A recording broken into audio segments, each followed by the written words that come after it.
शांति। आज का टॉपिक है निश्चय का आधार और निश्चय बुद्धि की निशानियां। अभी अभी ये गीत बज रहा था, आप लोगों ने शब्दों का अर्थ तो नहीं समझा होगा, लेकिन इस गीत ने भी आप सभी निश्चय बुद्धि आत्माओं के तरफ से गाया। इस गीत ने निश्चय बुद्धि की निशानियां यही सुनाई कि जिसको निश्चय है, जिसमें निश्चय है, वो सदैव न चाहते भी नैनों में समाया हुआ रहता है। तो नैनों में, हर कर्म में हमारा निश्चय बाबा में है, तो नैनों में भी, मुख में भी जो बोल बोलती है वो बाबा के ही बोल रिपीट करती। आपने देखा होगा कि हम ब्रह्मण आत्माएं जब भी कोई भी बात बोलती है, चाहे भाषण करो, चाहे कोर्स दो, चाहे कोई भी बात करो, तो हम लोगों के मुख में हर समय बोल में यही निकलेगा कि बाबा ने ये कहा, बाबा का ये है, बाबा का है। ये नहीं कहेंगे कि मैं कह रही हूं, नहीं, हर समय बाबा बाबा ही निकलता है। शिव बाबा ने ये समझाया है, शिव बाबा ने ये कहा है। तो ये निश्चय की निशानी है कि हमारे नैनों में भी, बोल में भी और हर कर्म करते हुए भी हमारे बुद्धि में बाबा ही रहता है।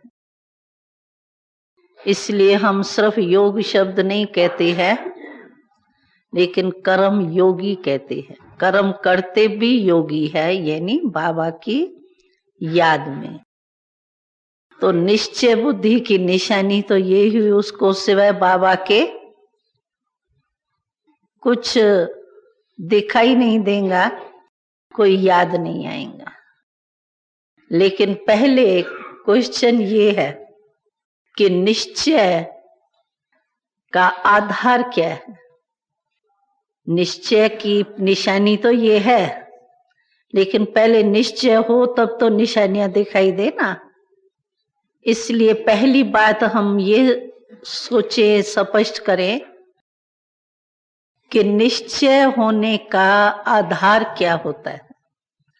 मानो नए नए आप आए तो आपको बाबा में निश्चय तो था ही नहीं था। पहले क्या जानते थे बाबा को? हाँ, पहले जानते थे? इस कल्प में, कल्प पहले तो जाना था इस समय, लेकिन पहले जब कोर्स किया तो आपको पता था बाबा कौन है? हाँ, पता था? नहीं था ना। तो निश्चय आपको कैसे हुआ?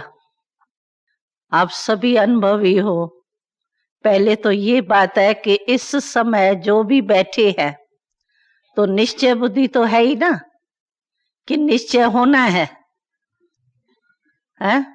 निश्चय बुद्धि है। जो समझता है कि नहीं, निश्चय में अभी कुछ परसेंटेज कम है, ऐसा है क्या? कोई है? सब निश्चय बुद्धि है। हाँ, फुल निश्चय बुद्धि। हाँ, कि कुछ है, समथिंग। बाबा ने कहा ना, समथिंग तो नहीं है, समथिंग है? हाँ या ना बोलो। हाँ, अच्छा, सम टाइम, वो समथिंग है, ये सम टाइम है। मतलब सम शब्द जो है वो गड़बड़ वाला है।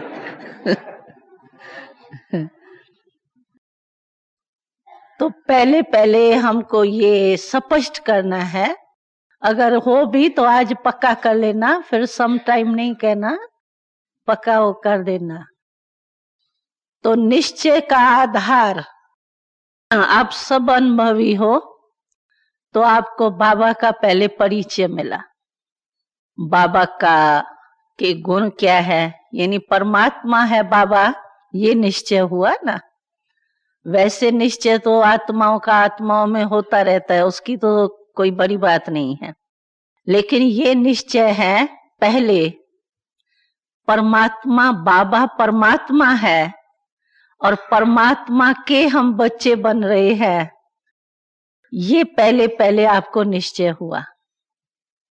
निश्चय का आधार तो बाप और बच्चे का संबंध है, लेकिन वो संबंध भी कैसे जुटा आपका, जब पहले आपको स्पष्ट परिचय मिला कि परमात्मा कौन है, क्या होता है परमात्मा।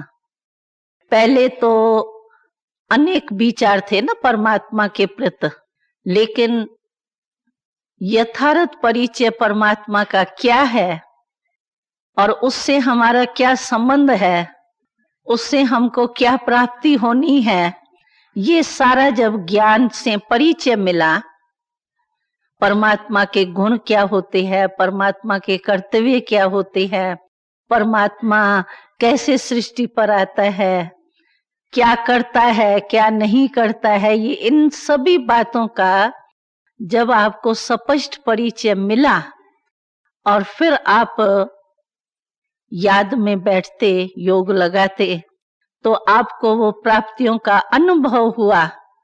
जैसे मानो आपको पहले परिचय मिला कि परमात्मा शांति का सागर है, परमात्मा ज्ञान का सागर है, सुख का, शांति, वो आनंद का, प्रेम का सागर है। तो आपने सुना पहले, फिर जैसे जैसे आप सुनते गए तो परमात्मा के गुण ऐसे होते हैं, फिर आपको अनुभव होने लगा कि सचमुच याद में बैठने से शक्ति भी मिलती है, शांति भी मिलती तो है, प्रेम भी अनुभव तो होता है। तभी आपने माना ना, तो हाँ बाबा भगवान है, परमात्मा है।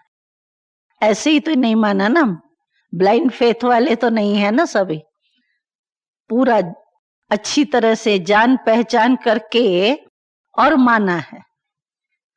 तो इसीलिए बाबा 3 शब्द बोलता है, पहले है जानना, और फिर दूसरा है उससे ऊपर क्या स्टेप है, फिर मानना, और मानने के बाद तीसरा स्टेप जो है वो है चलना उसके आधार पर। तो पहले आपका फाउंडेशन क्या हुआ, आपने जाना शिव बाबा क्या होता है, उसके गुण क्या होते हैं, और फिर आपने योग द्वारा, मेडिटेशन द्वारा अनुभव किया। मानो आपको कहा गया कि परमात्मा आपका पिता है और आप आत्मा उसके संतान है। तो ये सुना तो सही, जाना तो सही, आत्मा बच्चा हूं, परमात्मा पिता है और हमारा ये संबंध है आत्मा परमात्मा का। लेकिन जब आप याद में बैठे और आगे अनुभव करते गए, तो आपको अनुभव हुआ कि सचमुच ये पिता का प्यार, पिता क्या करता है, वर्षा देता है, प्यार देता है, जीवन को ऊंचा बनाता है, बच्चे को लायक बनाता है, ये पिता का कर्तव्य है ना। तो आपने पहले सुना, यानी जाना, परिचय मिला, उसके बाद आपको अनुभव हुआ, तो माना आपने, तो हाँ सचमुच बाबा से मिलते हैं तो अपनापन आता है। बाप और बच्चे का संबंध की विशेषता ही ये होती है, बहुत समीप का संबंध है, प्यार का संबंध है। वो होता है लौकिक में जो है वो तो अल्पकाल का प्यार होता है, आज प्यार है, कल कुछ हो गया तो खत्म हो गया। लेकिन ये शिव बाबा का प्यार अविनाशी प्यार है।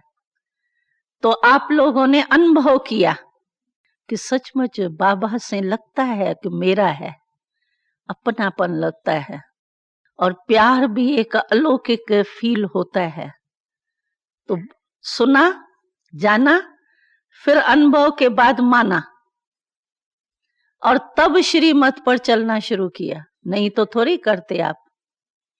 तो फाउंडेशन क्या हुआ निश्चय का? निश्चय खुद ही फाउंडेशन है ब्राह्मण जीवन का, लेकिन निश्चय का भी आधार जो है वो है पहचान, जिसको हम ज्ञान कहते हैं। परमात्मा के प्रति पूरा पहचान माना ज्ञान।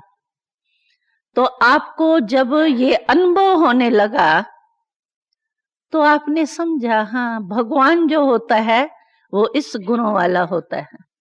जैसे मानो अभी कोई भी मनुष्य आत्मा है, उसको आप कैसे जानो सचमुच ये वही है या नहीं है?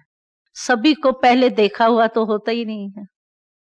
मानो अभी देखो राजीव गांधी है या इंडिया का प्राइम मिनिस्टर था, अभी तो नहीं है, लेकिन आप समझो राजीव गांधी को जानने चाहते हो, मानने चाहते हो, हाँ यही राजीव गांधी है, तो आप कैसे निश्चय करेंगे यही है? परिचय मिला होगा ना आपको, कोई ने देखे हुए ने सुनाया होगा, भाई ये ऐसा है, ऐसा है, ऐसे ऐसे इसका शक्ल है, ऐसे इसका नाम है, ऐसे रूप है, ऐसे इसके गुण है, ऐसे चलन है। उसी से ही परिचय देते हैं, फिर आप उससे लगता है कि हाँ यही लगता है, यही है। ऐसे ही होता है ना कोई मनुष्य आत्मा का। तो ये परमात्मा का भी परिचय हमको मिला नाम रूप गुण कर्तव्य, ये सारा डिटेल में हमको परिचय मिला। उस परिचय के आधार से आपने जाना भी और फिर माना भी। तो हाँ बाबा ही परमात्मा है। हाँ? ऐसे जाना ना, ऐसे माना ना कि ब्लाइंड फेथ से मान लिया, ब्रह्मा कुमारियां कहती है तो जरूर कुछ होगा। हाँ? ब्लाइंड फेथ वाले तो नहीं है ना? है कोई? है जो ब्लाइंड फेथ वाला हो, कहने से मान लिया और जाना है ही नहीं, तो वो तो कोई नहीं है। हाँ? है क्या कोई ऐसा? है कोई ब्लाइंड फेथ वाला है? नहीं, नहीं है। हाँ है कोई शक्तियों में? भाई आगे पीछे जो भी बैठे हो सभी ब्लाइंड फेथ में नहीं हो, पूरा निश्चय बुद्धि हो। हाँ? कभी कभी माया आती है, वो बात दूसरी है, वो फिर हम पीछे सुनाते हैं। बाकी निश्चय बुद्धि तो है ना वो बात दूसरी है। क्योंकि हमारे साथ साथ संगम युग में परमात्मा का पार्ट तो है ही हमारे साथ, लेकिन माया का भी है, इसीलिए वो कोई हर्जा नहीं है, वो भी खेल है, एक घबराने की बात नहीं है इसमें। बाकी है उसका भी संगम युग पर पार्ट। तो यही हम सुना रही थी। तो निश्चय का आधार हुआ क्या? पहचान, जानना। और जितना आपको बाबा का स्पष्ट परिचय होगा ना, परिचय के बाद अनुभव करते जाएंगे ना, तो निश्चय आपका अटल रहेगा, कोई तोड़ नहीं सकता निश्चय को। अगर आपको सिर्फ सुना, जाना, लेकिन अनुभव करके माना नहीं, तो फिर निश्चय थोड़ा पक्का नहीं हुआ ना, फाउंडेशन। अगर किस भी चीज का फाउंडेशन पक्का नहीं हो तो क्या होता है, वो चीज हिलती रहेंगी, हलचल होंगी ना उसमें।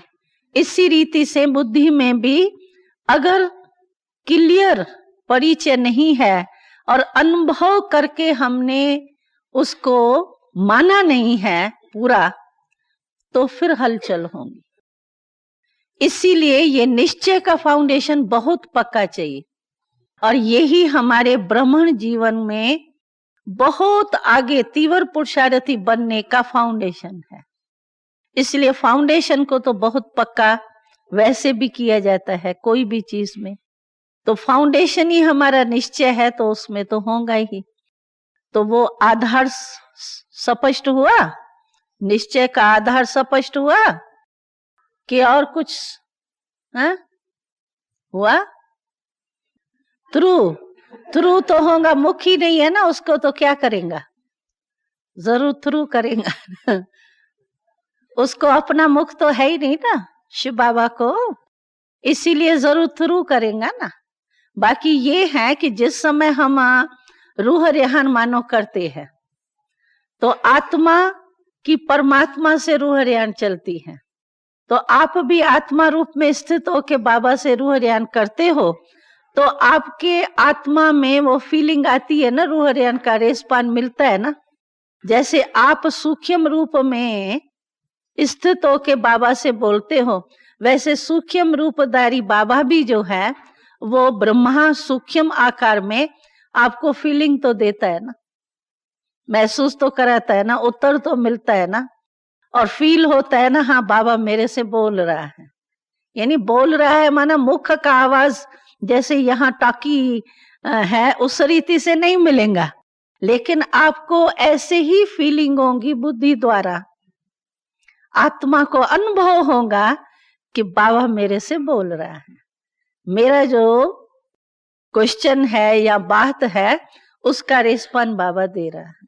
और इस बारी बाबा ने ये बहुत स्पष्ट किया है कि मैं रिस्पॉन्स कैसे देता हूं।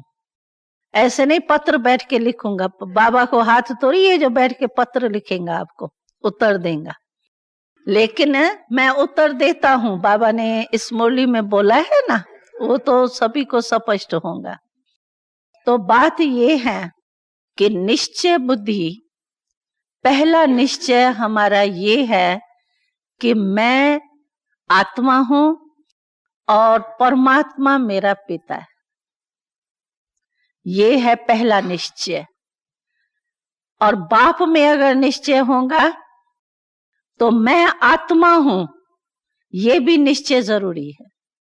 कई ऐसे भाई बहन हैं जो कहते हैं मैं समझती हूं या समझता हूं कि बाबा क्या है, और बाबा ऐसा है, बहुत मीठा है, प्यारा है, ये है, उसी को याद करना चाहिए।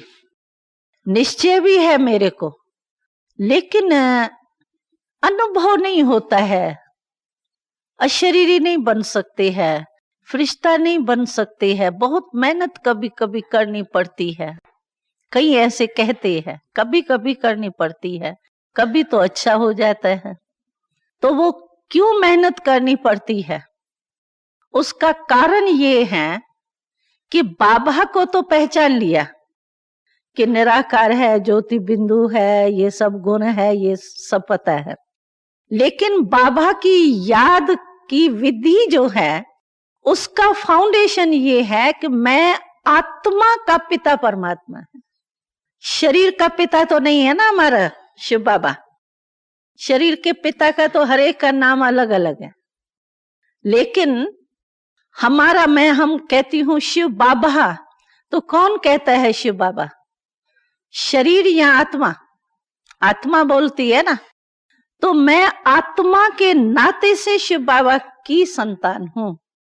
तो याद कभी कभी क्यों नहीं शक्तिशाली होती है कि हम शिव बाबा को याद करने तो लग जाते हैं, बाबा आप ऐसे हो, बाबा बाबा बाबा करके वो याद करने की कोशिश करते हैं, लेकिन एक गलती ये हो जाती है कि अपने को अशरीरी आत्मा नहीं समझ के याद करते।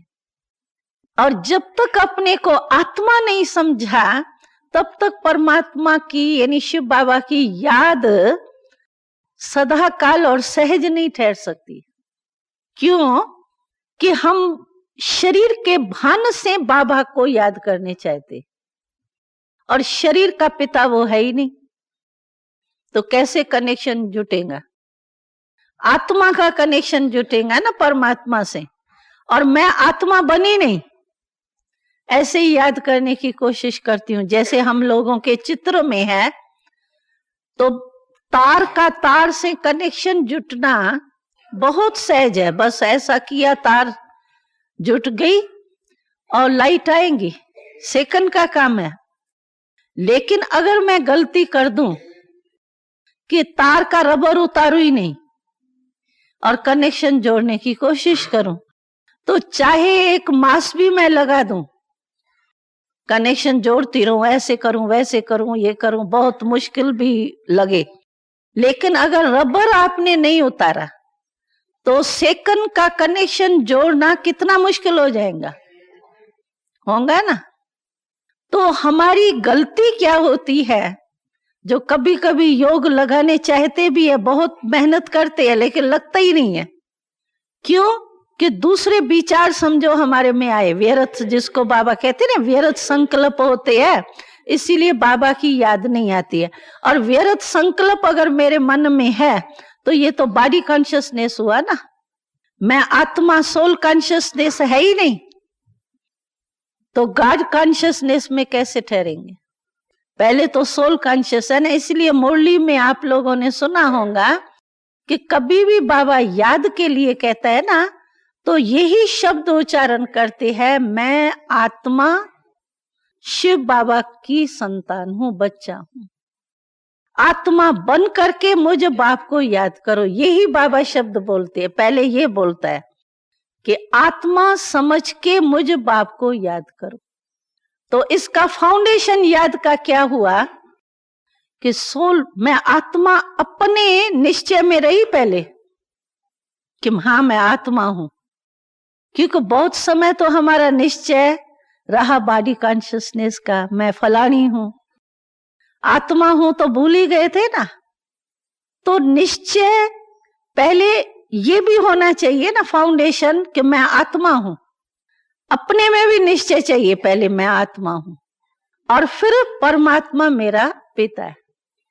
तो गलती ये होती है कि हम बॉडी कॉन्शियसनेस के स्थिति में स्थित होके शिव बाबा को याद करने की मेहनत करते, कोशिश करते हैं, लेकिन वो कोशिश बहुत मुश्किल हो जाती, क्यों? कनेक्शन जुटे, रबर उतारा ही नहीं ना आपने, ये भी रबर है ना बॉडी कॉन्शियसनेस, वो उतारा नहीं।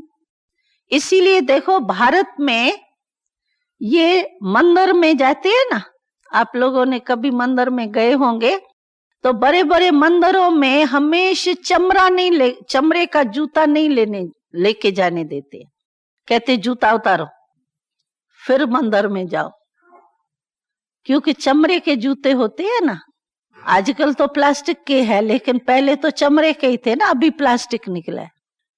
तो इसीलिए क्यों कहते हैं मंदिर में जूता उतार के जाओ, क्योंकि चमड़ा है। तो देखो हमारे ही यादगार चित्र जो है, हम ही तो है ना मंदिर में, और कौन बैठा है? हम ही है ना।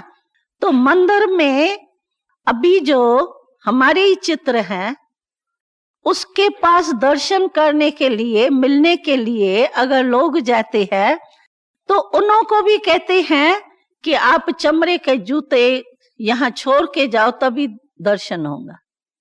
तो आप सोचो कि हम परमात्मा से मिलने जाते हैं, योग माना क्या? आत्मा का परमात्मा से मिलना। तो आप सोचो, ये भी चमड़ी है ना, इसको हिंदी भाषा में चमड़ी कहते हैं। वो चमड़ा होता है जूतों का ना, वो भी तो किसी पशु का चमड़ी होती है ना, उससे ही तो बनता है ना। तो ये भी चमड़ी है बॉडी, तो उसको छोड़ते नहीं, हम जूता उतारते नहीं है और चल पड़ते हैं मिलने के लिए। तो इसीलिए ये गलत हो जाता है कि फाउंडेशन हमारा गलत हो गया। तो मेहनत जरूर करनी पड़ेगी। यहां भी मंदिर में देखो ना, अगर कोई गलती से जूता ले जाता है, उसको ये जो पंडित पुजारी है बड़ा डांटता है, उसको इंसल्ट कर देता है, उसकी प्राप्ति नहीं होती, उसको दर्शन करने नहीं देते। तो हमको कैसे बाबा मिलेंगे ऐसे? तो इसीलिए निश्चय में पहले ये भी निश्चय चाहिए कि मैं आत्मा हूं। और कौन सी आत्मा हूं? मैं आत्मा हूं वो तो ठीक है, बिंदु हूं, लेकिन कौन सी आत्मा हूं? इससे खुशी आएंगी आपको। कई ऐसे बैठते हैं, कहते हैं बाबा ने कहा ना आत्मा हूं, परमात्मा का बच्चा हूं, आत्मा बस ज्योति बिंदु हूं, लेकिन उसमें जो है ना वो खुशी नहीं आती है। आत्मा ज्योति बिंदु हूं ये तो मेरे बुद्धि में ज्ञान है, लेकिन खुशी होनी चाहिए ना। तो खुशी की पॉइंट्स फिर ये है कि मैं कौन सी आत्मा हूं, ये भी याद करो। सिर्फ ये नहीं आत्मा ज्योति बिंदु हूं, लेकिन कौन सी आत्मा हूं मैं? उसके लिए बाबा ने क्या कहा कि तुम कौन सी आत्मा हो, हीरो हो। सिर्फ जीरो नहीं याद करो, लेकिन हीरो भी याद करो ना। जीरो में कभी कभी एकदम शून्य में चले जाते हैं, बस निराकार हूं, ज्योति बिंदु हूं, तो एकदम शून्य में भी चले जाते हैं, डेड साइलेंस। और डेड साइलेंस में आपको वो खुशी नहीं होगी। हम कहते हैं स्वीट साइलेंस, डेड साइलेंस नहीं, वो तो जैसे अधमरा हो गया। तो ऐसी हमारी शांति नहीं है, हमारी स्वीट साइलेंस है, डेड साइलेंस नहीं। उसमें नींद भी आ जाती है। डेड साइलेंस में जाओ ना तो फिर नींद बहुत जल्दी आती है। और शिव बाबा के परम धाम के बजाय निंद्रा लोक में चले जाते हैं, लोक भी बदल गया। तो इसीलिए कभी भी आप आत्मा हो ये तो ठीक है, लेकिन मैं आत्मा कौन सी आत्मा हूं? मैं कोटो में कोई, बाबा मेरे को क्या टाइटल देता है, तुम कोटो में कोई एक आत्मा हो, तुम श्रेष्ठ आत्मा हो, तुम मेरे नूरे रतन आत्मा हो, तुम सिकिलदे हो, तुम लाडले हो, तुम मीठे मीठे हो। कितने बाबा कहते हैं, ऐसे लिस्ट निकालो तो बहुत बड़ी है। तो मैं कौन सी आत्मा हूं, वो स्मृति में आने से आपको खुशी आएगी, स्वीट साइलेंस का अनुभव होगा। वो साइलेंस नहीं, नील वाली नहीं साइलेंस, वो सन्यासियों की है। और हम राज ऋषि है, हम सन्यासी नहीं है, सिर्फ ऋषि भी नहीं है, हम राज ऋषि है। इसीलिए हमको पहले निश्चय का फाउंडेशन आत्मा में, अपने में भी निश्चय चाहिए और परमात्मा पिता में भी निश्चय चाहिए, दोनों ही निश्चय चाहिए। सिर्फ शिव बाबा में तो हमारा निश्चय हो गया, लेकिन अपने में निश्चय है ही नहीं कि सचमुच मैं वही आत्मा हूं, सचमुच मैं पद्मा पदम भाग्यवान हूं। वो अपने में निश्चय अगर कम होगा तो भी आपको जो प्राप्ति बाबा से होनी चाहिए, सदा खुश रहे, सदा संतुष्ट रहे, सदा नाचता रहे, उड़ता रहे, वो अनुभव नहीं होगा। क्यों? कि निश्चय, फुल निश्चय इसको कहते हैं, जो अपने में भी निश्चय हो, बाबा में भी निश्चय हो, और तीसरी बात ड्रामा में भी निश्चय। ये तीन ही निश्चय अगर हमारे पक्के हैं तो हम कभी भी हलचल में नहीं आएंगे। क्यों? कि जब भी कर्म में हम आते हैं ना, संबंध संपर्क में आते हैं, तो उस समय हमको ड्रामा में भी पक्का निश्चय होना चाहिए। अगर ड्रामा में भी पक्का निश्चय नहीं होता है ना, तो क्यों, ये क्यों हो गया, ये क्या हो गया, ऐसा होना नहीं चाहिए। ये जो क्वेश्चन मार्क है ना, क्यों, क्या, कैसे, कब, ये जो कह के है, ये सब ड्रामा में निश्चय कम होने के कारण होता है। तो इसीलिए निश्चय का स्पष्ट अर्थ ये है कि आपको तीनों ही प्रकार का निश्चय है पहले, और इस तीनों ही निश्चय से आप जो कहते हैं ना, निश्चय बुद्धि विजयंती, ये बाबा हर मुरली में कहते हैं। तो निश्चय बुद्धि विजयंती होगा, विनशंति नहीं होगा। यानी आज बहुत अच्छी अवस्था में है, कल विनाश हो जाए, नीचे आ जाए। तो गीता में भी ये है कि संशय बुद्धि विनशंति और निश्चय बुद्धि विजयंती।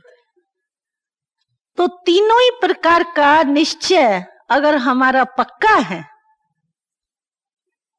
तो फिर हमारा को कोई संशय, माना एक संशय बड़ा रूप होता है, भगवान है ही नहीं, शिव बाबा कहते हैं, ऐसे ही कहते हैं, है नहीं, कुछ नहीं है, ये संशय बड़ी चीज है, वो नहीं आएगा। लेकिन व्यर्थ संकल्प के रीत से है तो बाबा बाबा ही, लेकिन ये बात जो कहता है ना, ये नहीं जचती है, ये नहीं होना चाहिए। मानो ये संकल्प आया, ये भी क्या है, ये संशय का बाल बच्चा है छोटा। तो वो भी बाबा कहते हैं, अगर अंश मात्र भी अगर संकल्प आया मानो, तो जहां अंश होता है ना, वहां वंश जरूर पैदा होता है।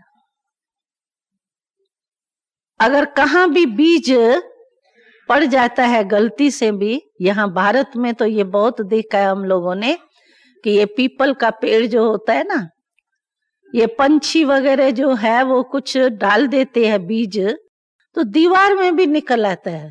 क्यों निकला भाई, इतना पेड़ कहाँ से आया, हमने तो बीज डाला ही नहीं। लेकिन किसी द्वारा भी अंश पर गया तो वंश निकल आता है, झाड़ निकल आता है। तो इसीलिए बाबा कहते हैं कि संशय मोटे रूप में भले आपको नहीं आए, लेकिन अगर ये क्यों क्या का क्वेश्चन होता है, संकल्प, ये बाल बच्चा है, ये अंश है। तो अंश अगर हुआ हमारे अंदर तो कभी वंश भी पैदा हो सकता है। इसीलिए अंश को आने ही नहीं दो। अंश ही खत्म हो जाएगा तो वंश पैदा होगा ही नहीं, बड़ा होगा ही नहीं। इसलिए पहले अपने आप से ये पूछना चाहिए कि मुझे तीनों ही प्रकार का निश्चय है। चौथा बाबा कहता है, ड्रामा में विशेष बाबा अंडरलाइन करता है, उसको चौथा कहो तीसरा ही कहो, तो समय की भी पहचान जरूरी है। समय कौन सा चल रहा है ये भी निश्चय हो ना। तो समय अभी उड़ती कला का है, चढ़ती कला पूरा हो गया, उड़ती कला का है। और समय अभी आत्मा का परमात्मा से वर्षा मिलने का है। 21 जन्म की प्राप्ति करने का यही समय है। फिर अब नहीं तो कब नहीं, ये समय की भी पहचान। ड्रामा में तो समय आ जाता है, लेकिन अंडरलाइन खास इसको करो कि समय भी हमको निश्चय में बल बढ़ाता है। इसलिए ये अपने से पूछो, सचमुच हमारे में इतना निश्चय है पक्का ये सब बातों का। और बाबा ही परमात्मा कई ऐसे क्वेश्चन करते हैं, आप लोगों से भी करते होंगे, या कभी कभी नए आते हैं तो अपने अपना मन भी क्वेश्चन करता है। तो यही क्यों कहें भगवान है, ऐसे तो कई बड़े बड़े भगवान अपने को कहलाते हैं, यही भगवान है ये कैसे सोचे।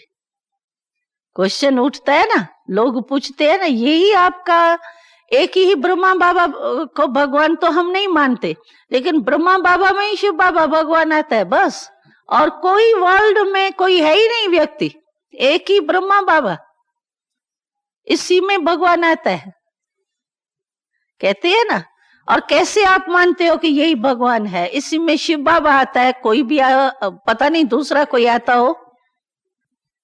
लेकिन हम लोग निश्चय से कहते हैं कि नहीं, ब्रह्मा बाबा में परमात्मा आता है। क्यों निश्चय है हमारा, क्योंकि परमात्मा के जो लक्षण है, और कितनी भी आत्माएं, महान आत्माएं आ गई, धर्म आत्मा आ गई, सब आ गए, कितने धर्म पिता आए, क्राइस्ट भी आया मानो। तो क्राइस्ट ने ये नहीं कहा कि मैं विश्व का पिता, उसने कहा मैं सन ऑफ गॉड हूं। परमात्मा पिता है, परमात्मा सन ऑफ गॉड नहीं है, लेकिन परमात्मा पिता है। और कोई भी गुरु वगैरह जो भी होंगे ना, वो पिता के रूप से आपको पालना कभी नहीं देंगे, गुरु के रूप से आपको शिक्षा दे देंगे, मंत्र दे देंगे। लेकिन परिवार की आपको फीलिंग आवे, जहां पिता होगा वहां क्या होगा, फैमिली फीलिंग होनी चाहिए ना, पिता और बच्चों की फैमिली फीलिंग है ही नहीं। गुरु के पास कितने भी बड़े गुरु, शंकराचार्य के पास जाओ, उसके पिता के पास जाओ, किसके पास भी जाओ, लेकिन उनसे आपको परिवार की फीलिंग नहीं आएंगी। परमात्मा हमारा पिता है, तो पिता की निशानी ये है कि हमको फैमिली फीलिंग आनी चाहिए। तो सारे कल्प में या सारे विश्व में कोई ऐसे फैमिली फीलिंग देने वाला मिला, देखा? कोई भी धर्म वाला है, परमात्मा को गॉड फादर कहते, चलो मदर नहीं कहे, फादर तो कहेंगे। तो फादर माना तो फैमिली फीलिंग ना, और परमात्मा को ही कहते हैं ज्ञान का सागर है। तो ज्ञान भी तो सागर माना, ज्ञान का डिटेल है, उसको रचता रचना फुल ज्ञान देवे। वो शिक्षक है, परमात्मा ही शिक्षक है, पिता है, शिक्षक है, गुरु है, सर्व संबंध परमात्मा से है। उसमें भी मुख्य 3 संबंध है। तो और किसमें हमको, एक तो पिता रूप के कारण फैमिली फीलिंग नहीं आएंगी। आपको यहां मधुबन में सबसे अच्छी बात क्या लगती है? ज्ञान में, इस ज्ञान में जो अट्रैक्ट हुए आप, मधुबन में भी इतनी सारी फैमिली मिलती है तो मजा आता है ना। भाई हमारी ब्राह्मण फैमिली है इतनी, और फैमिली प्यार मिलता है। और ये प्यार भी फैमिली प्यार, परमात्मा के फैमिली प्यार में और दुनिया के फैमिली प्यार में भी फर्क है। वो तो आज रूसेगा तो कल प्यार करेगा, लेकिन परमात्मा के फैमिली का प्यार जो है वो आप देखेंगे आपको खुशी दिलाएगा। और आपको ऐसी फीलिंग होगी सचमुच जैसे हमारी ही है। यहां कोई भी नया पहले बारी आता है तो उसकी हमारे घराने का है या नहीं है, उसकी पहचान क्या होती है? जो हमारे परिवार का होगा उसकी यही परिचय होता है कि उसको कभी भी नया नहीं लगेगा, अपनापन लगेगा। जैसे पहचाने हुए मूर्तियां लग रही है, अपनी लग रही है। जैसे ब्लड कनेक्शन अपना लगता है ना, वैसे ये आत्मा का कनेक्शन जो है ना, कितने समय हम आत्माएं डिवाइन फैमिली इकट्ठे रहे हैं, तो जैसे अपनापन वो स्मृति में, बुद्धि में आता है कि ये मेरा ही है, मैं भी यही हूं और ये भी वही है। बाबा के सामने आते हैं तो फीलिंग आती है ना हमको, ये मेरा ही बाबा है, और किसका भले हो ना हो लेकिन मेरा तो है। ऐसे कोई नहीं मुख से कहता है नहीं ये बड़ी बहनें जो है ना उनका बाबा है, कभी गलती से भी नहीं कहते हो। अगर कोई आपको कहे नहीं तेरा नहीं है बाबा मेरा है, तो आप कहेंगी आपका हो ना हो मेरा तो है ही, है ना, दिल कहती है ना। तो जो बाबा के बच्चे हैं यानी परमात्मा की निशानी जो है वो यही है कि वो एक निस्वार्थ प्यार की फीलिंग आती है, अपनेपन की फीलिंग आती है। नहीं तो देखो आप विदेश से आते हो, पहले बारी आते हो, विदेश एक आपके लिए विदेश न्यारा हो, विदेश से भारत न्यारा हो गया। और फिर मधुबन में आते हो तो सब नए नए चेहरे, ज्ञान भी नया, तो बाबा भी नया, तो परिवार भी नया, सब नया होता है। लेकिन आपको नया नहीं लगता है, आश्चर्य नहीं लगता है, जैसे पहचाना हुआ लगता है, जैसे समझते अपने स्थान पर पहुंच गए हैं, अपने ठिकाने पर पहुंच गए। वहां पता नहीं कहाँ खो गए थे शायद गलती से, लेकिन असली ये है हमारा, ऐसे फीलिंग आती है ना। तो इसको कहते हैं डिवाइन फैमिली की फीलिंग, परिवार की। तो परमात्मा पिता है, उसकी वो फीलिंग आ रही है। शिक्षक है तो शिक्षक का हम लोगों को अनुभव है, कितनी बड़ी शिक्षा दे दी। रचता रचना यही दो ही तो है, नॉलेज में ये 2 चीज है। तो रचता की भी क्लियर नॉलेज मिली, रचना की भी क्लियर नॉलेज मिली। और सतगुरु है, उसका निश्चय किस आधार पर हुआ? क्योंकि सतगुरु जो है उसका ये हम लोगों से गारंटी है कि मैं तुमको अपने साथ ले जाऊंगा। तो ले कैसे जाएगा? दूसरे गुरु जो है वो सोल कॉन्शियसनेस का ज्ञान ही नहीं देते हैं। भले कह देंगे तुम आत्मा है, लेकिन यहां जैसे आत्मा निश्चय बुद्धि करके, परमात्मा निश्चय बुद्धि करके अनुभव करो, योग लगाओ, इतना अटेंशन कौन सा गुरु देता है? और वो खुद ही साकारी जन्म मरण में आने वाला कैसे हमको कहेगा मुझे परमात्मा, निराकार परमात्मा को याद करो, है ही नहीं ना, है ही बॉडी कॉन्शियसनेस वाला, जन्म मरण में आने वाला। अभी ब्रह्मा बाबा कहेगा क्या मुझे निराकार परमात्मा को याद करो? नहीं कह सकता ना, क्योंकि ब्रह्मा भी आत्मा है, लेकिन परमात्मा सतगुरु है और वो निराकार है। तो साथ कैसे ले जाएंगे हम? साथ जाएंगे कैसे? आत्मा बने ही नहीं और साथ परमात्मा के जाएंगे कैसे? परमात्मा का वायदा है कि मैं तुमको घर ले चलूंगा, अपने साथ ले चलूंगा घर में। तो घर में कौन जाना है? शरीर से जाना है, आत्मा बन के जाना है ना, शरीर तो जाएगा ही नहीं ना। तो सतगुरु का ये जो महावाक्य है, गारंटी है कि मैं तुमको अपने साथ ले चलूंगा, पावन करके तुमको साथ ले चलूंगा, घर ले चलूंगा। ये और कोई मनुष्य आत्मा कर सकती है गारंटी? पहले तो ये है कि हम जा ही नहीं सकते, वो अशरीरी बनाते ही नहीं जो हम घर जाए।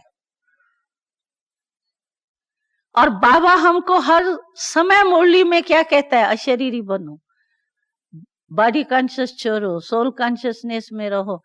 आत्मा का ही पाठ पक्का कराता है ना, शरीर भान छुड़ाता है ना। तो आत्मा अगर हम मानो, बाबा कहते हैं चलो अभी समय पूरा हुआ, अभी चलो अपने घर, और हमारे को बॉडी कॉन्शियस का ये लगा पड़ा है, ये बोझ लगा पड़ा है, सोल कॉन्शियस हम हो ही नहीं सकते, शरीर का भान छोड़ ही नहीं सकते, हम कैसे जाएंगे? यही अटक जाएंगे। आत्मा को जाना है परम धाम बाबा के साथ। तो पहले अशरीरीपन की स्थिति कहां बनाते हैं और लोग? परमात्मा सतगुरु की निशानी होगी। आपको अपने जैसा, जैसे खुद निराकार है वैसे आपको निराकार आत्मा यानी सोल कॉन्शियसनेस की शिक्षा दे करके वो ऐसा अशरीरी बनाएगा जो आप बाबा के साथ चल सको। तो इसीलिए बाप भी है, शिक्षक भी है, डिटेल तो बहुत है, लेकिन हम एक ही एक बात सुना रहे हैं आपको। तो इस आधार पर हमने माना कि ये परमात्मा का ज्ञान है, परमात्मा इस तन में प्रवेश हो करके जो परमात्मा की महिमा है, जो परमात्मा के गुण है, पिता है, शिक्षक है, सतगुरु है, वो प्रैक्टिकल में हम देख रहे हैं ना, अनुभव कर रहे हैं ना। इसीलिए हम क्यों नहीं फलक से कहेंगे कि हाँ ये एक ही परमात्मा का ज्ञान है। धर्म पिता अलग है, धर्म पिता बहुत हो सकते हैं, महान आत्माएं बहुत हो सकती है, लेकिन परम आत्मा एक ही होती। गॉड इज टू किसी ने नहीं कहा है, गॉड इज वन का है। तो इसीलिए हमको निश्चय है, अनुभव के आधार पर निश्चय है। ऐसे नहीं बस सुन लिया, हाँ पिता है, होगा पिता, शिक्षक है, ठीक है, ज्ञान सुन रहे हैं, लेकिन नहीं, दिल में लगता है, अनुभव होता है। क्योंकि शिक्षा वो जिससे कोई इनकम हो, वैसे भी नॉलेज को कहते हैं सोर्स ऑफ इनकम। तो कोई हमारे को परमात्मा शिक्षक है, इसके शिक्षा से हमको इनकम हो रही है ना। ऐसे ही थोड़ी ज्ञान सुन रहे हैं, हाँ भाई ठीक है, ये 4 युग है, ये 5वां युग है, ये चक्कर है, 84 जन्म है, ऐसे ही थोड़ी सुन रहे हैं। नहीं, नॉलेज से हमको लाइट आती है, नॉलेज से माइट आ रही है। तो रियल नॉलेज की ये निशानी है कि लाइट आ रही है, माइट भी और माना भी। और अभी तीसरी स्टेज हमारी चल रही है, वो कौन सी? अभी श्रीमत पर चलना। तो पहले हुआ जानना, फिर हुआ मानना, और तीसरी हुई चलना। तो निश्चय हुआ ना। लेकिन अभी निश्चय की निशानियां और हमारे में क्या होंगी? कोई कहते हैं वैसे तो निश्चय हमारा होता है, लेकिन जब कोई ऐसी बात हो जाती है ना, तो फिर हमको आता है ये परमात्मा का ज्ञान है, ये भगवान के महावाक्य है। फिर थोड़ा उस समय निश्चय जो है वो थोड़ा हलचल में आता है। माया जिसको कहो माया का रूप सामने आता है तो फिर समझती है ये तो माया भगवान से भी बड़ी शक्तिशाली हो गई, तो भगवान तो कमजोर हो गया, माया बड़ी तेज हो गई। तो माया में निश्चय रखे या भगवान में रखे। लेकिन एक बात आप याद रखो, ये माया जो है ना, कभी आप माया से घबराएंगे नहीं। अगर ये बात आपको याद होंगी कि माया किसी भी रूप से आती है, मानो संकल्प के रूप से आती है, वाणी के रूप से, किसी कोई ने कुछ कह दिया तो वाणी के रूप से भी माया आती है। कर्म संबंध संपर्क में आते हैं, किसका ऐसा देखा कोई ऐसा काम जो नहीं करना चाहिए ब्राह्मण जीवन में वो कर रहा है, तो ऐसे कर्म को देख करके भी हमारी हलचल थोड़ी क्वेश्चन मार्क उठता है, ये कैसे, ये ज्ञानी है, ये ज्ञान है, ये परमात्म ज्ञान ऐसा होता है। तो इसमें हमको हलचल होती है, माया इस रूप से आती है। और कभी कभी जो है वो हमारे जो पुराने संस्कार है ना, पुराने संस्कार कौन सी है, विकारों के, कभी काम, कभी क्रोध, कभी लोभ, कभी मोह, ये थोड़ा नाचने आते हैं हमारे आगे, क्योंकि आधे कल्प के साथ ही रहे हैं, तो आधे कल्प के साथी साथ हमारा साथ उनको अच्छा लगता है, तो वो कभी कभी खेलने आ जाते हैं। लेकिन हम लोगों को एक बात याद करनी चाहिए कि बाबा ने मुरली में भी कहा है कि तुम विजयी बन, निश्चय बुद्धि विजयी कहा ना शब्द, हम विजयी बन रहे हैं ना, तो विजयी किसके ऊपर विजयी बन रहे हो, अपने ऊपर। अच्छा, अपने ऊपर भी विजयी बनते हैं तो दुश्मन कौन है जिसके ऊपर विजयी बन रहे, किसके ऊपर विजयी बन रहे हैं, गुणों के ऊपर, माया के ऊपर ना। तो माया होंगी नहीं तो आप विजयी कैसे बनेंगे। अगर कोई मानो कहता है कि बहन जी मैं तो आज जीत प्राप्त करके आया, हम कहते बहुत अच्छी बात, मुबारक हो, जीत प्राप्त करके आए। और कहे मैं दुश्मन था ही नहीं, मैं जीत प्राप्त करके आया, तो आप क्या करेंगे, हंसेंगे ना उसके ऊपर, अरे दुश्मन कोई था ही नहीं और कहता है जीत प्राप्त करके आया। तो उसको विजयी तो नहीं कहेंगे ना, कहेंगे उसको विजयी। विजयी का अर्थ ही है कि दुश्मन है और उसके ऊपर आपकी विजय है, कि बिना दुश्मन के मैं मैदान से होकर के आऊं, अपना वो डाल और तलवार ऐसे चला के आ जाऊं, कहूं बस मेरा झंडा लहराओ तो वो थोड़ी विजयी हुआ। तो इसीलिए बाबा कहते हैं कि तुम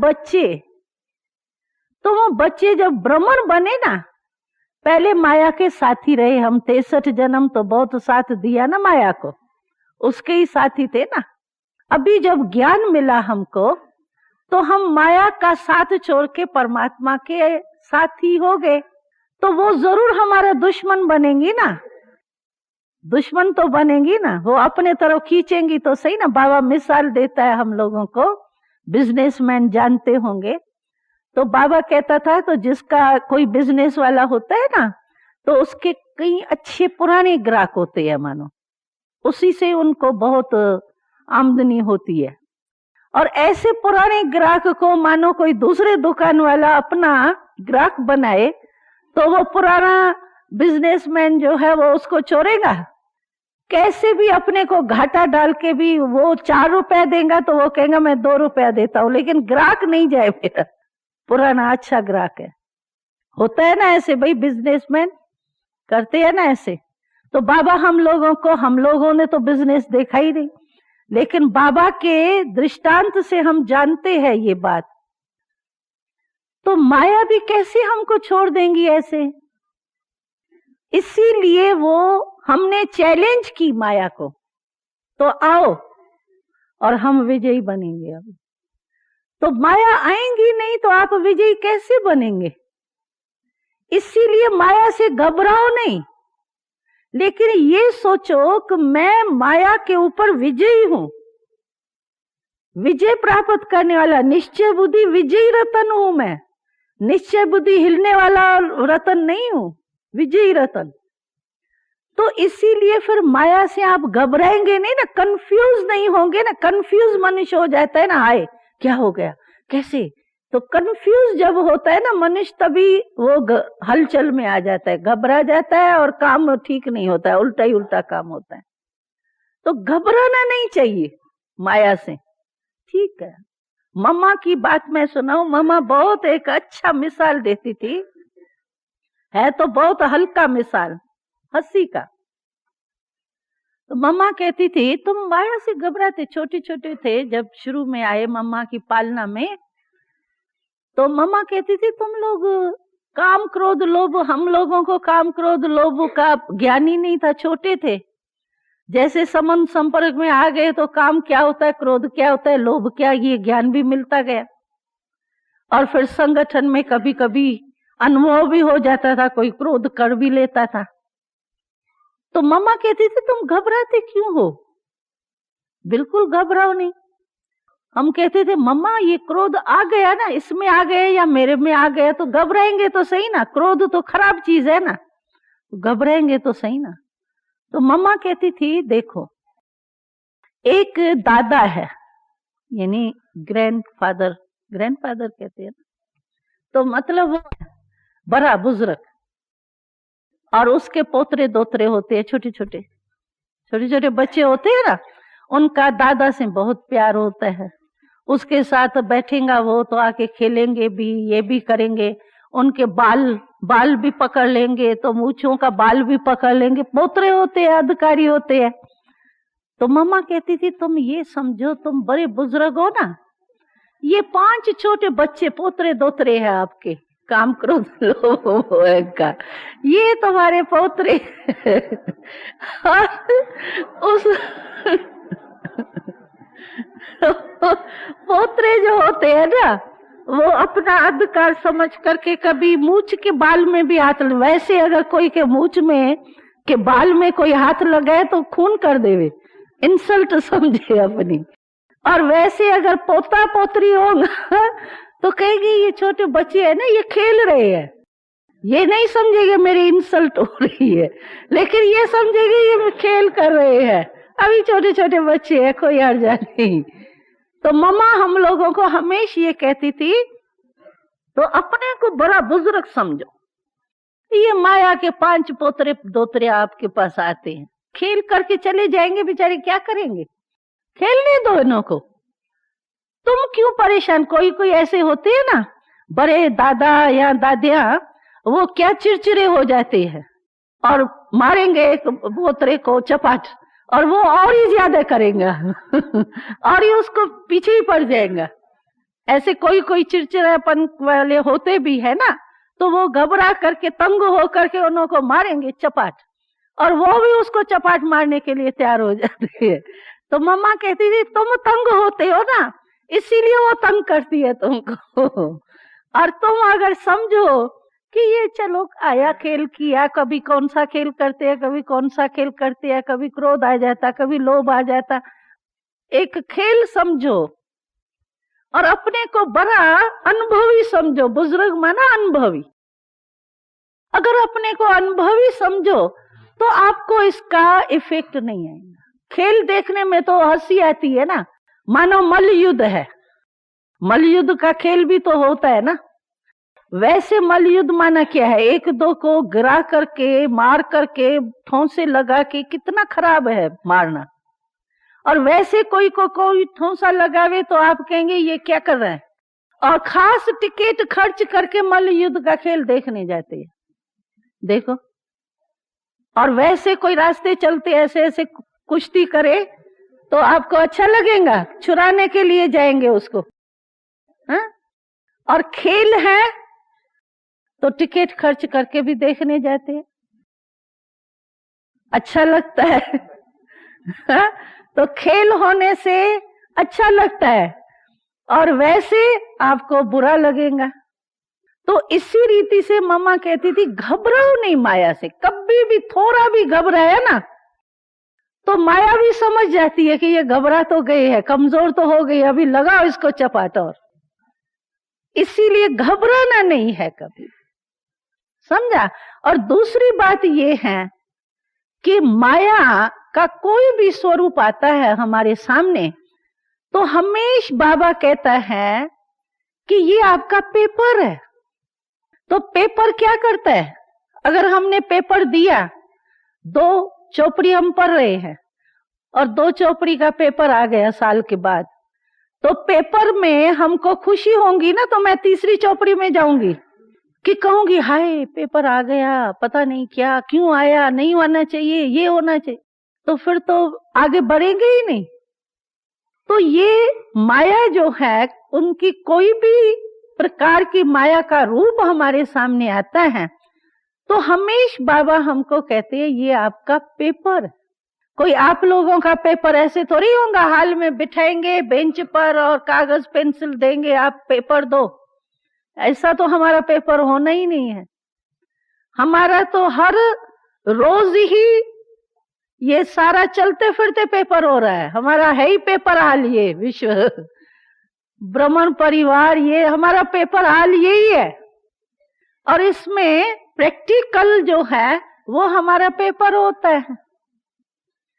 इसीलिए हम क्यों घबराए? अगर पेपर आया भी तो हमको खुशी होनी चाहिए कि मैं दूसरी चौपड़ी से दूसरे क्लास से तीसरी क्लास में जा रहा हूं। तो फिर आप तंग होंगे क्या, घबराएंगे क्या? फिर तो खुशी खुशी से पेपर दिया, चलो तीसरे क्लास में, अच्छी बात है। और तीसरी बात भी है, बाबा कहता है, वो मैं इकट्ठी करके सुना रही हूं। तो तीसरे बाबा कहते हैं कि जब भी कोई माया का रूप आपके सामने आता है तो आप अनुभवी होते हो ना, भाई ये बात हो गई और अनुभव हो गया तो आगे के लिए अटेंशन होता है। मानो आप कहाँ गए और आपको पता पड़ गया एक बारी कि ये रास्ता ठीक नहीं है, अच्छा नहीं है, अनुभव हो गया, तो आप दूसरे बारी के लिए अटेंशन हो जाएगा ना, सावधान हो जाएंगे ना, तो अनुभव आपको हो गया ना। इसी रीति से मानो माया का कोई भी तरीके से रूप से माया आती है तो आपको अनुभवी बनाती है। अगर मानो कुछ थोड़ा बहुत हो भी गया तो ये सोचो कि मुझे माया ने अनुभवी बनाया, आगे के लिए मैं अनुभवी हो गई। और अनुभव को कहा जाता है, अनुभव की अथॉरिटी सबसे नंबर 1। अथॉरिटी कहीं है, लेकिन सबसे बड़ी अथॉरिटी जो है वो अनुभव की अथॉरिटी कहा जाता है। कोई भी चीज जब अनुभव में आ जाती है तो कितनी अथॉरिटी हो जाती है। जैसे मानो योग में हम बैठते हैं और योग में हमको सचमुच वो बाबा के प्यार का, शांति का, शक्ति का अनुभव हुआ, तो मैं कितने अथॉरिटी से बोलूंगी हाँ योग में ये होता है। अथॉरिटी आ जाती है ना अनुभव से। इसी रीति से बाबा कहते हैं कि अगर माया का रूप कोई भी आपके सामने आता है तो पॉजिटिव सोचो, नेगेटिव नहीं सोचो, हाय हाय नहीं करो, घबराओ नहीं, वाह आई है माया मेरे को अनुभवी बनाने, वाह वाह कहो, ये नहीं हाय ये हो गया, हाय हाय नहीं, घबराओ नहीं। अनुभवी बन रहे हैं हम, अनुभव की अथॉरिटी मेरी बढ़ रही है, बुजुर्ग बन रही हूं। वो जो आप लोग नहीं, एक इंग्लिश में पता नहीं क्या कहते हो, नहीं मैच्योर क्या कहते हो, हाँ मर्च, हाँ अनुभवी बना ये है, समझ। तो बनने तो चाहते हो ना, ये टॉपिक भी तो हम रखते हैं ना भाई, ये कैसे मैच्योर कैसे बने, जो भी कहते हो, तो ये तो अच्छा है ना, माया हमको अनुभवी बना रही है। इसीलिए बाबा कहते हैं कि इस विधि से अगर आप पुरुषार्थ में आगे बढ़ेंगे तो निश्चय में कभी भी आपको हलचल नहीं आएगी। कोई कोई कहता है ना, है तो सही निश्चय, लेकिन कहा ना समटाइम, कहा ना, तो समटाइम सभी के आगे आता है, ऐसा नहीं उसने तो कह दिया। लेकिन अगर ये बातें हमको बुद्धि में होंगी पक्की, तो फिर कभी भी आप सम टाइम नहीं कहेंगे, कहेंगे ऑल टाइम। हाँ, सम टाइम नहीं, निश्चय बुद्धि विजयी। और दूसरी बात ये है कि देखो हमको बाबा में निश्चय है, तो सर्वशक्तिवान है बाबा, और बाबा मेरा साथी है। ये तो सभी कहते हैं ना, बाबा मेरा साथी है, यानी साथ है बाबा के। तो जब सर्वशक्तिवान हमारे साथ है, तो ये घबराने की क्या बात है। जब अपने को अकेला समझते हैं ना, एक बारी बाबा ने बहुत अच्छी बात सुनाई, तो देखो कोई भी डाकू या कोई भी ऐसा खराब आदमी जो होता है, खराब दृष्टि वाला, अगर उसको कोई भी खराब काम करना होगा ना, वार करना होगा ना, पहले अकेला करेगा, वो संगठन से अलग अकेला करेगा, फिर वार करेगा। अगर झुंड होगा, संगठन होगा, कुछ नहीं होगा।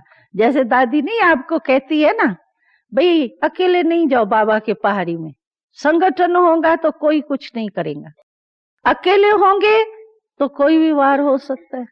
तो बाबा ने कहा तुम लोगों के ऊपर माया वार भी क्यों करती है, क्योंकि पहले तो आपको बाबा का साथ से किनारा कर लेती है, अकेला बना देती है पहले, और फिर जब अकेले बन जाते हो ना, तो कमजोर हो जाते हो। सर्वशक्तिवान का साथ तो छोड़ दिया और अकेले हो गए, तो अकेले कमजोर हो गए ना, तो फिर माया वार करती है। अकेले बनते ही क्यों हो? जब सदा का साथ है बाबा का, तो हम अकेले बने ही नहीं ना अकेले बनेंगे और न माया का वार होगा। बाबा हमारे साथ कंबाइंड है, ये हम कहते तो सभी है ना, बाबा और मैं, तीसरा न कोई, ये कहते तो है। लेकिन जो कहते हैं उस अनुभव में चले, तो फिर हमारे से कभी भी कुछ नहीं होगा। तो निश्चय की निशानियां समझी, आधार भी समझा। हाँ, आधार है जानना, सारा परिचय क्लियर। जो बाबा कहते हैं ना, कभी जानते तो सभी बच्चे हैं, लेकिन मैं फिर भी जो हूं, जैसा हूं, वैसे मुझे नंबरवार जानते। वैसे किसी से भी पूछेंगे, कहेंगे हाँ मैं जानती हूँ ना बाबा को, तभी तो बाबा की बनी हूं। अगर जानती नहीं तो बाबा की बनती थोड़ी, सभी यही जवाब देंगे। लेकिन बाबा क्यों कहता है मैं जो हूं, जैसा हूं, वैसे मुझे जानो। यानी बाबा की शक्तियां क्या है, बाबा के गुण क्या है, मेरी आत्मा को परमात्मा द्वारा क्या क्या प्राप्तियां हैं, तो जो है जैसा है वो सदा याद रहे, समय पर याद रहे, उसको बाबा कहते हैं मैं जो हूं, जैसा हूं, वैसे मुझे नंबरवार जानते हैं। वे ये जानते हैं कि बाबा मेरा है, लेकिन उस द्वारा जो प्राप्तियां हुई टोटल हम जानते हैं। भाई शिव बाबा से क्या प्राप्ति होती है, तो सभी एक ही बात बोलेंगे, सुख मिलता है, शांति मिलती है, पवित्रता मिलती है, यही सब बोलेंगे। लेकिन मिलती है, अगर मुझे मिली है तो उसका नशा होना चाहिए ना। निश्चय की निशानी है नशा, और नशे की निशानी है खुशी। अगर मानो मुझे निश्चय पक्का है और जो बाबा है जैसा है वैसे मैंने बाबा को जाना है, तो निश्चय की प्रैक्टिकल लाइफ में निशानी होगी नशा, रूहानी नशा। और जो नशे रूहानी नशे में होगा, अल्पकाल का नशा होगा, नाम का, मान का, शान का तो नहीं, लेकिन रियल आत्मक नशा, सर्वशक्तिवान बाप के साथ का नशा, अगर ये नशा होगा तो हमारे चेहरे पर, हमारे चलन में वो नेचुरल खुशी दिखाई दे। ये है निशानियां। तो अभी उस निशानियों से आप चेक करो, तो सचमुच हमारा निश्चय है तो सही पक्का, निश्चय के बिना तो आ नहीं सकते। लेकिन कभी कभी हिलता है ना, तो वो हिलना नहीं चाहिए, क्योंकि हिलते हिलते बार बार अगर कोई चीज को हिलाते रहो तो आखिर क्या होगा, कोई ऐसा समय आएगा तो वो हिलने वाला तो गिर जाएगा। इसीलिए बाबा कहते हैं निश्चय के फाउंडेशन को पक्का करो। है मेरा बाबा में निश्चय, है बाबा से प्राप्तियां, लेकिन वो प्राप्तियों का नशा है, यूज करो ना वो नशा। और नशा होगा तो खुशी होगी, जहां खुशी होगी वहां कोई भी बात जो है ना वो लगती नहीं।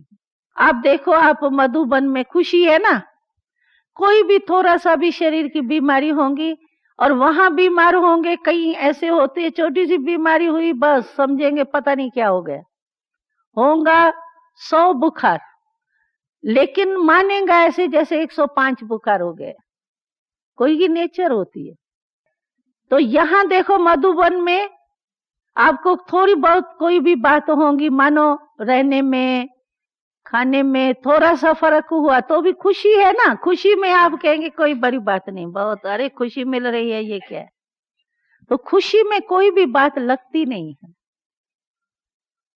और हमारे को अगर निश्चय और नशा होगा तो खुशी हमारी नेचुरल लाइफ हो जाएंगी, हमको कुछ भी नहीं होगा। ठीक है ना? तो क्लियर हुआ, निश्चय का आधार और निश्चय की निशानी। अभी इसी रीति से आप अपने को सूक्ष्म रूप में चेक करो और घबराना नहीं कभी माया से, फिर तो आपके पीछे ही पड़ जाएंगी। जितना आप चुराने की कोशिश करेंगे वो पीछे आएंगी। डोंट केयर करो तो चली जाएंगी वो, घबराओ नहीं। हम लोगों ने भी अनुभव किया भी है और अनेकों का अनुभव, कितनों का सुना होगा, 53 वर्ष में कितनों का अनुभव सुना होगा। फलानी माया आई, फलानी रूप से आई, फलानी रूप से, कितना सुना होगा। लेकिन हमने देखा है कि जो बहुत माया से घबराते हैं ना, उसके पास माया बार बार आती है। और जो डोंट केयर करके अरे सर्वशक्तिवान बाबा मेरा साथ है, क्या करेंगी, या पेपर समझ के खुशी खुशी से पार करो, तो फिर माया उसके पास समझ जाती है ये मेरा ग्राहक बनने वाला नहीं है, चलो। और नहीं तो समझती है ये कोई 4 बारी नहीं 5वीं बारी मेरा हो जाएंगी, उम्मीद रखती है ना वो हमारे में, तो बार बार आती है। इसीलिए घबराओ नहीं, तो निश्चय आपका कभी भी हिलेगा नहीं और सदैव पक्का रहेगा। ठीक है? हाँ, ठीक है ना? अच्छा।